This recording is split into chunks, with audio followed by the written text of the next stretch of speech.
2005年喺上水發生咗一單命案，當中揭開咗一段由背叛、債務與背棄承諾交織嘅悲劇。一對喺街坊口中嘅模範夫妻，兩人曾經一齊同甘共苦，白手興家。喺生活穩定之後，照計應該可以安享晚年。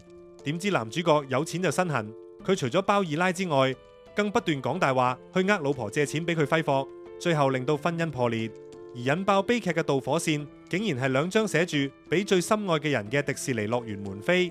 從一無所有到衣食無憂，佢哋曾經係人人羨慕嘅恩愛伴侶。但邊個又會估到，曾經共患難嘅夫妻，最後竟然會落得如斯田地？究竟係嗰兩張門飛係一瞬間撕裂咗所有感情，定還是係日積月累嘅絕望，早已為呢場悲劇寫好咗結局啦？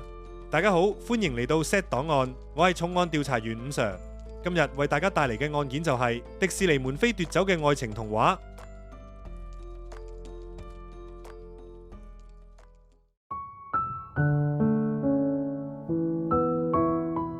喺2005年11月22號，上水新運路花園發生咗一單慘劇。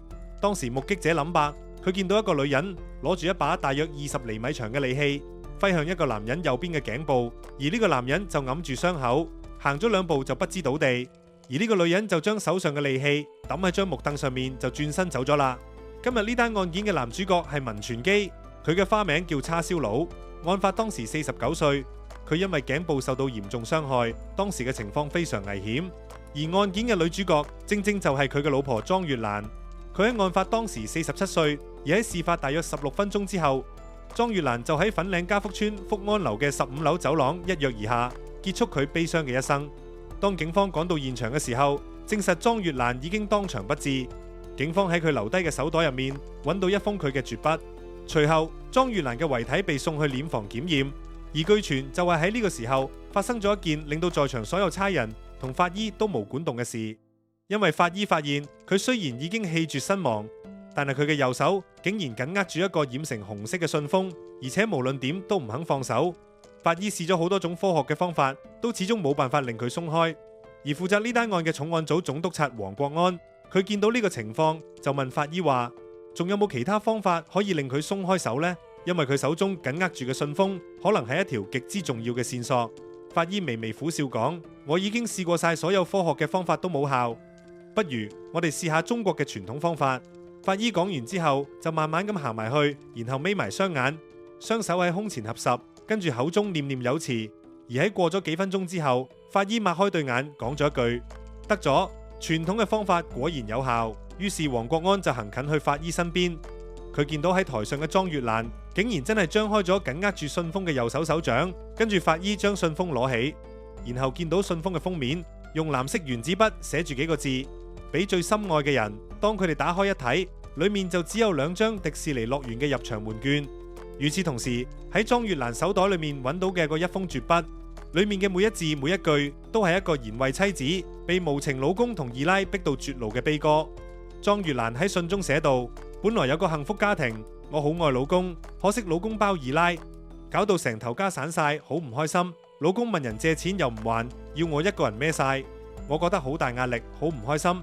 同老公挨咗幾十年，老公寧願照顧二奶，都唔理我哋。呢啲內容連同嗰2張迪士尼門飛，就揭開一段長達幾年嘅背叛、欠債同絕望嘅序幕。莊月蘭同文全基都係上水原居民，佢哋係初戀情人。莊月蘭喺19歲嘅時候就嫁咗俾文全基，並且為佢生咗2仔1女。佢哋一家5口本來住喺大埔富善村，後來喺1995年先搬去粉嶺家福村。講起文全基呢個人，佢本身係一個燒臘師傅，因此經常成身都係一陣燒臘味，所以啲街坊街里就叫慣佢做叉燒佬。佢喺結婚之後就一路都係幫人打工，雖然收入尚算穩定，但係講到底都係打工仔一名。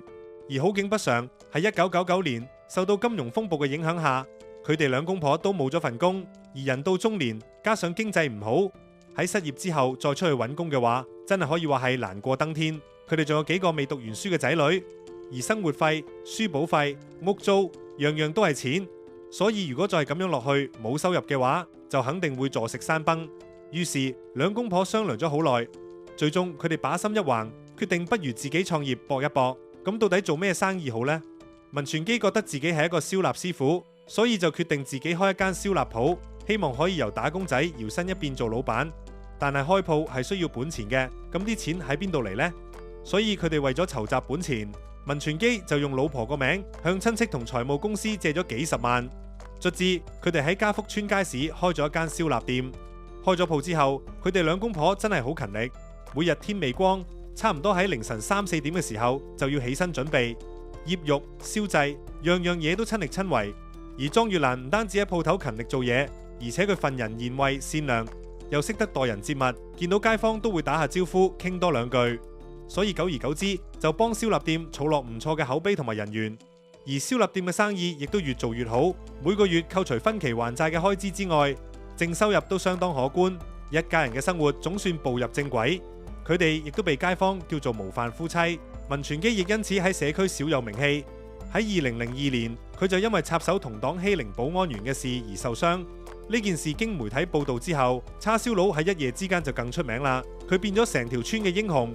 與此同時，佢仲成日出錢贊助街坊活動，仲封自己做慈善燒臘大王，享受社區加冕俾佢嘅光環同埋尊敬。而嗰段日子對於莊月蘭嚟講，係佢覺得最幸福嘅時光。因為雖然辛苦，但係一家人總算係齊齊整整，而鋪頭嘅生意又越做越好。所以佢一心諗住等啲仔女讀完書出身之後，佢同叉燒佬就可以靠住呢間鋪頭賺夠錢，輕輕鬆鬆咁享受晚年生活。而到咗2003年，燒臘鋪終於還清晒開鋪嗰陣借落嘅錢，佢哋屋企嘅經濟狀況亦都變得更加寬裕。莊月蘭以為最難捱嘅日子終於過去啦，而佢一直等待嘅好日子就喺眼前。但係佢萬萬都諗唔到，原來呢一切只係暴風雨前夕嘅平靜。但呢段睇落去幸福美滿嘅婚姻，慢慢就開始出現裂痕。因為當燒臘店還清最初借落嘅幾十萬之後，叉燒佬就開始飽暖思淫慾。佢經常同一班損友去深圳嘅夜店玩。有一次，佢喺偶然間識咗一個樣貌似張慧儀嘅後生女仔。呢個女仔頭髮染成啡金色，講嘢有鄉音，當時大約27歲，而佢嘅名叫阿蓮。而文全基對呢個阿蓮沉晒船，佢又大大聲聲話自己係香港嘅燒臘大王，仲話佢準備喺深圳開連鎖店，而家喺度揾緊事頭婆。文全基出手闊綽，令到阿蓮以為佢好搭水，所以佢好快就成為叉燒佬嘅二奶。為咗養呢個二奶，叉燒佬喺深圳幫佢租咗間屋，仲每個月會俾幾千蚊家用。但係包二奶嘅使費就好似無底洞咁樣，所以令到文全基嘅財政好快就出現問題。跟住佢返到香港，對住莊月蘭扮晒無辜咁話，佢打算喺深圳開分店，又氹莊月蘭用佢個名，再向親戚同銀行借多幾十萬。而莊月蘭信到個老公實一實，佢為咗頭家嘅將來，於是就照住文全基嘅說話去做，最終又孭住一身債。但諷刺嘅係，呢筆錢喺唔夠1年嘅時間內就被文全基使晒喺阿蓮嘅身上，而佢就呃莊月蘭話呢筆錢喺深圳做生意被人呃晒，而家佢急需要資金周轉，佢仲拍心口應承阿蘭話一定會按時還錢。但舊債未清，莊月蘭已經冇面目再問親戚同銀行借。於是佢唯有問大耳窿借錢，而呢筆錢好快又俾文全基包二奶使晒。當大耳窿兇神惡煞上門拍門嗰陣，莊月蘭先至如夢初醒。佢問文全基點解冇準時還錢，之後佢先發現自己辛苦借翻嚟嘅錢，原來俾老公拎晒去包二奶。呢一刻，佢一直最信任、最深愛嘅人，竟然用佢借翻嚟嘅錢去愛第二個女人。面對老公嘅背叛同債務壓力，莊月蘭曾經喺2003年11月去過揾區議員岑永根幫手。而喺岑永根嘅調解下，文全基曾經短暫翻過嘉福村嘅屋企，不過佢好快又打回原形，繼續翻深圳同阿蓮卿卿我我。文全基對自己做過嘅嘢完全冇悔意，而且佢為咗同莊月蘭離婚，迎娶二奶阿蓮，佢甚至對莊月蘭喐啲就拳打腳踢。但一向逆來順受嘅莊月蘭，佢深信自己嘅真心同多年嘅夫妻感情，終有一日可以令老公浪子回頭。而佢呢種對完整家庭傳統嘅執念，令佢即使面對擺明俾老公呃嘅情況下，依然選擇相信對方。但莊月蘭嘅忍讓換嚟嘅卻係文全基得寸進尺嘅行為。因為喺2004年年尾，阿蓮幫文全基生咗個仔，而佢更開始帶埋二奶阿蓮同埋啱啱喺香港出世嘅私生子喺嘉福村四圍行，而且佢仲大大聲聲同街坊介紹話阿蓮係佢嘅老婆。一班唔知頭唔知路嘅街坊就對佢哋嘅家事指指點點。去到2005年年初，文全基甚至撇低老婆同埋仔女，搬咗上去深圳同二奶阿蓮一齊住。佢日頭返香港打理燒臘店，夜晚就北上溫柔鄉。佢甚至向莊月蘭提出假離婚嘅陰謀，話咁樣做係為咗等莊月蘭可以一個人孭起啲債，從而保住佢哋辛苦建立嘅燒臘店同埋其他資產。佢仲要求莊月蘭將燒臘店轉翻佢個名，免得如果破產嘅時候連鋪頭都冇埋。莊月蘭雖然心痛，但內心深處依然渴望挽回婚姻。佢仲好天真咁以為呢個係老公為頭家着想嘅權宜之計，認為只要自己捱過難關，家庭就可以破鏡重圓。於是莊月蘭對文全基嘅大話言聽計從。佢喺簽紙離婚之後就冇再去燒臘店做嘢，而係轉咗去上水廣場街市賣餸，兼職推銷健康食品。佢用辛苦打工賺翻嚟嘅錢嚟還債，而文全基就搬出嘉福村喺古洞租咗間石屋住。但係佢大部分時間都係留喺深圳同阿蓮一齊，間中先會翻下嘉福村。而佢翻去嘅目的只係為咗問莊月蘭攞錢。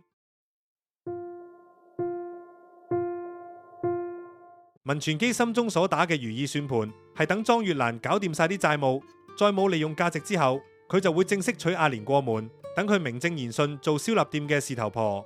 但莊月蘭對枕邊人嘅盤算就完全唔知情，所以佢不斷努力打工還債。而喺志願機構嘅協助下，佢進行債務重組。佢心諗，只要再捱多幾年就可以完全還清啲債。佢一直抱住一個好卑微嘅幻想，就係只要債務清零，佢老公自然就會翻嚟佢嘅身邊。2005年11月21號，亦即係案發嘅前一日，莊月蘭翻到屋企，佢好驚喜、好開心咁樣，發現文全基喺屋企等緊佢。佢以為呢個係老公回心轉意嘅信號，但文全基嘅溫情只係維持咗一陣。跟住佢就問莊月蘭攞3萬蚊，仲話呢筆錢我聽日就要，你聽日攞嚟燒臘店俾我。佢講完之後都唔等莊月蘭係咪答應，佢就即刻轉身走咗啦。跟住莊月蘭追出門口，佢就發現文全基已經唔知去咗邊。於是佢就好失望咁翻入屋企。呢個時候佢竟然喺張茶几上面發現一封信，信封上寫住俾最心愛嘅人。所以呢封信對於佢嚟講係老公對佢多年付出嘅最終肯定，亦都係佢對將來重拾幸福家庭嘅最後一線光。於是佢小心翼翼收好呢個信封，期待住幸福嘅來臨。喺第二日下晝2點45分，莊月蘭帶住呢個信封，春風滿面咁由屋企出發去燒臘店。但莊月蘭嘅快樂只係維持咗幾分鐘，因為當佢喺燒臘店見到文全基嗰陣，佢就好似由天堂跌落地獄咁樣。目擊者阿文憶述，莊月蘭嚟到嗰陣仲笑笑口同人打招呼，但係同文全基講咗幾句之後，兩個人就開始嗌交。莊月蘭本來滿心期待，一心諗住同老公去迪士尼玩，甚至仲問佢幾時出發。點知文全基由頭到尾都只係關心嗰3萬蚊帶咗嚟未，佢對去迪士尼嘅事完全唔在意。當佢知道莊月蘭未去銀行攞錢嘅時候，佢就即刻表現得好唔耐煩，仲不停鬧佢死蠢，浪費時間。跟住文全基突然醒起門票嘅事，於是就質問係咪佢攞走咗，仲命令佢即刻交翻出嚟。而莊月蘭喺呢一刻先至如夢初醒，因為佢知道信封上面嗰句俾最心愛嘅人唔係佢，而係文全基嘅二奶阿蓮。文全基喺呢個時候講嗰2張迪士尼門飛，佢由始至終都係買俾阿蓮嘅。而呢句說話就將莊月蘭咁多年嚟嘅忍讓、付出同埋所有幻想一次過徹底擊碎。佢終於明白自己辛苦孭起嘅債，最後所換嚟嘅只係一個笑話。於是佢就失控咁刮咗文全基一巴，而作為老闆嘅文全基不禁當眾受辱，亦都出手還擊，並將莊月蘭擊倒喺地下。之後兩人隨即展開追逐。之後莊月蘭喺極度羞辱同怨恨之中，走入上水中心一間家品店，佢買咗把約20厘米長嘅利器。呢個時候佢嘅腦海已經一片空白，佢只係想揾文全基問個明白，又或者可能只係想嚇下對方。佢完全冇意識到自己已經踏上一條不歸路。跟住佢用已經攞咗錢作為藉口，約老公喺上水新運路花園交收。而呢個時候嘅莊月蘭已經唔再係以前嗰個逆來順受嘅賢惠妻子。呢一刻佢已經被怒火同怨恨吞噬，而喺佢個腦海入面只係不斷回響住文全基侮辱佢嘅說話，同時仲諗起佢為咗對方而身負巨債，要一個人打幾份工去還債嘅日子。而佢所做嘅呢一切竟然都係為咗供養文全基同佢嘅二奶。喺新運路花園，佢哋見面之後就進行最後嘅對質。目擊者諗白聽到文全基只係追問啲錢喺邊，而莊月蘭就終於爆發出佢忍咗咁多年嘅血淚控訴。莊月蘭話：有錢都唔會俾你包二奶。文傳基聽到呢句說話，當舉起手想打佢嘅時候，莊月蘭就從膠袋入面拎出利器，望住眼前呢個曾經嘅初戀情人、細路嘅爸爸、反目無情嘅愛人，講咗一句：冇咗你嘅話，我都唔會一個人活落去。之後就用利器攻擊文傳基嘅頸部。文傳基受咗重傷，被送去醫院搶救。喺當晚，二奶阿蓮知道件事之後，就抱住歲半大嘅仔由深圳趕到北區醫院，並自稱係第二個老婆要求探病，但佢因為唔係直系親屬而被拒諸門外。到咗第二日，即係11月23日，阿蓮向警方錄取口供，佢聲稱莊月蘭曾經俾過200蚊奶粉錢俾佢，甚至話同意兩女共侍一夫，仲表示自己隨時可以入宮。喺11月24號，文傳基度過危險期，轉到普通病房留醫，但佢喺醫院表現出嚟嘅冷漠就令人心寒。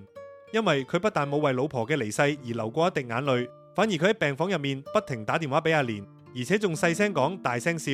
去到11月25號，文傳基唔理醫生反對下堅持出院，因為佢趕住要漏夜過關去深圳揾阿蓮，但後來因為證件唔齊，所以過唔到關。跟住佢翻轉頭去醫院瞓咗一晚，第二朝先叫朋友幫手攞證件，然後直衝去深圳嘅溫柔鄉。而同文傳基嘅冷漠形成鮮明對比嘅就係家福村街坊嘅反應。佢哋個個都好同情莊月蘭嘅遭遇。之後一眾街坊自發籌錢為莊月蘭辦理法事，當時過百居民到場上香拜祭，希望佢安息。而區議員岑永根表示，籌到嘅善款扣除法事費用之後，剩低嘅會捐俾莊月蘭嘅3名仔女做殮葬費。而文傳基呢個所謂嘅慈善燒臘大王就由頭到尾都冇出現過。呢單因為背叛、欠債同2張迪士尼門飛而引發嘅悲劇，就係咁樣畫上一個令人嘆息嘅句號。回顧呢單案件，文傳基嘅背叛同計算，一步一步將賢惠持家嘅莊月蘭推向絕望嘅深淵。由佢哋一齊捱出頭，到佢一個人孭起成身債，最後被2張唔屬於自己嘅迪士尼門飛徹底打碎晒所有幻想。而最後佢過咗身都揸到實嘅嗰2張門飛，可能係因為佢覺得只要揸實呢2張飛就可以翻去以前嗰個幸福嘅屋企，翻去叉燒佬仲係初戀情人，仲未變心嘅嗰段日子。迪士尼可能係世界上最快樂嘅地方，但對於莊月蘭嚟講，呢個地方就永遠都去唔到。而佢就帶住一個兌現唔到嘅承諾，滿腔嘅絕望，永遠離開咗呢個世界。大家對呢單案件有啲咩想表達或者想評論嘅，歡迎喺留言區表達你嘅意見。如果大家中意呢個頻道，請你俾個 like 我，同埋記得訂閱 Z 檔案嘅頻道。我哋下次再見啦，拜拜。